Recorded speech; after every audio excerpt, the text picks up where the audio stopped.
This midterm cycle, young voters turned out in historic numbers and helped deliver Democrats some key victories in toss-up states.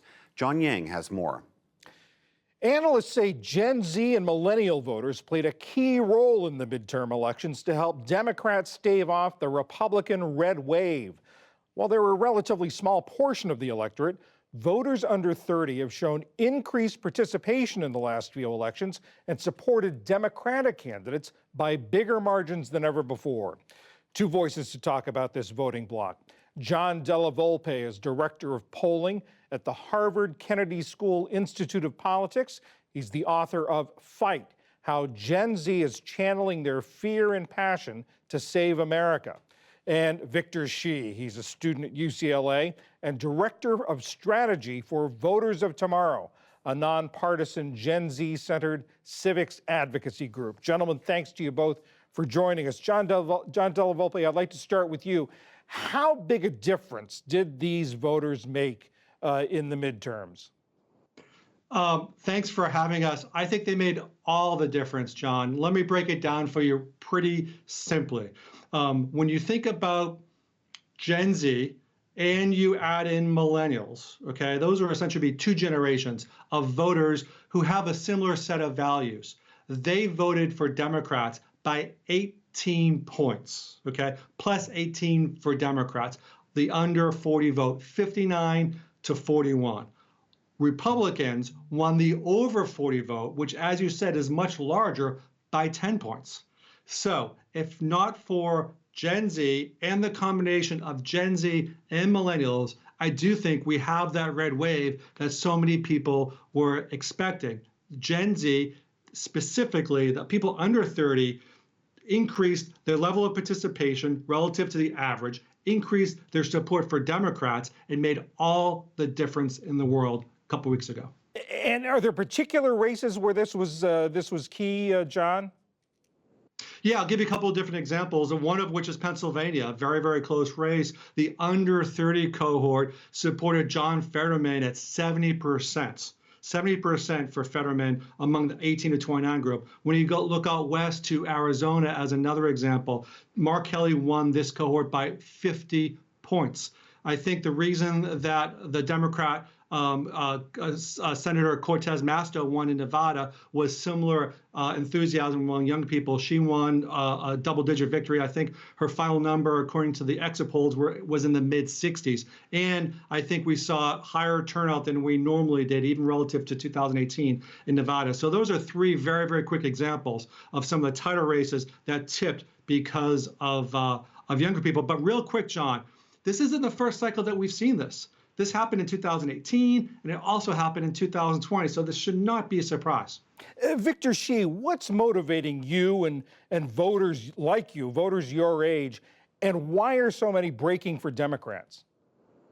So the biggest thing that we're seeing in terms of just having conversations with young people and some of the polling that we've seen among young people leading up to the election is the Dobbs decision and overturning Roe versus Wade. Because at the end of the day, that was the first time that young people who thought that abortion would be a guaranteed right in their life was overturned by the Supreme Court. And then all along the way, you also saw Republicans engaging in really a sustained effort to attack our lives, starting with abortion, then going into classrooms, controlling what we can say about, racial conversations, doing LGBTQ stuff. So all of these things, I think, contribute to this overwhelming sense among young people that Republicans don't really care about our lives. And so that's one hand. And on the other hand, you also have Democrats delivering for a lot of the things that young people care about, things like climate change, things like education reform, things like making sure that we have racial justice with the pardoning of people who have simple marijuana possession. So I think it was this really clear contrast between both parties, one that cared about us and one that didn't. And I think that's why you saw a lot of young people turn out overwhelmingly for Democrats in this election cycle.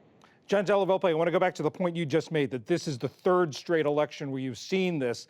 For so long before, young voters were seen, and also in the turnout, were unreliable as compared to the older voters. Why the change? Why the shift? I think that's a fair assessment. So when baby boomers were young voters, when Gen X were young voters, and when millennials were young voters, they voted at roughly half the level as this generation of Gen Z. And two things happened, I think, John, in 2018. The combination of President Trump's election on the heels of President Obama showed how relevant politics can be in the lives of young people. That's one. People began to pay attention and to see the tangible difference. Part one. The second part, though, is on the heels of the tragedy of Parkland, and the work that those young people did to call attention to the epidemic of school shootings, to mobilize folks, to register, and to make sure that they voted. The combination of those two factors, I believe, basically kind of awakened the civic spirit within Gen Z. The first time they could vote was 2018. We saw a similar effect in 2020, and now, again, it's carrying over. So politics is very, very meaningful for this generation. And John Della Volpe, are they going to continue to be important in the 2024 elections and beyond? Well, John, like we said, we now have two generations who essentially have the same values, okay? Millennials and Gen Z. Gen Z, slightly more progressive than millennials, but together, they overwhelmingly support Democrats. Together, John, they will be 40% of the electorate in 2024. So as Victor said, the time of like ignoring or actually, not taking seriously or even mocking young people, that needs to be over if you're seeking to win a national election.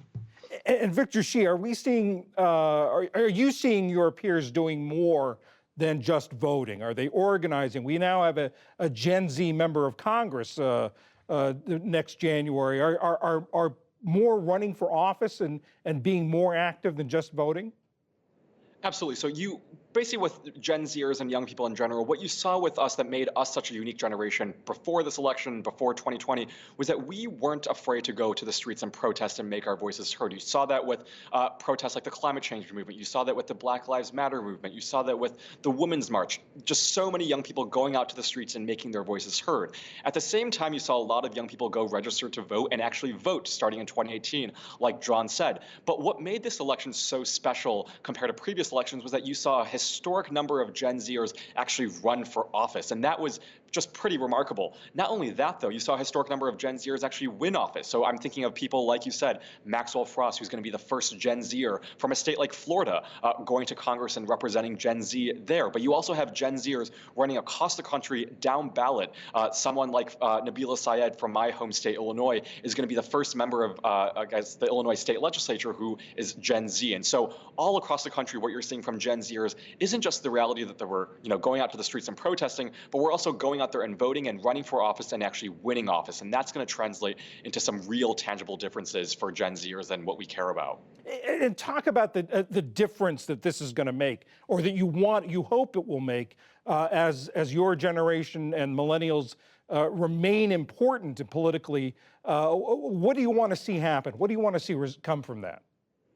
So representation really matters, and having someone who is of kind of similar life experiences, who understands the concerns of Generation Z, is going to be really important when we think about what policies we want to get passed, things like gun reform, things like, more bold action on climate change.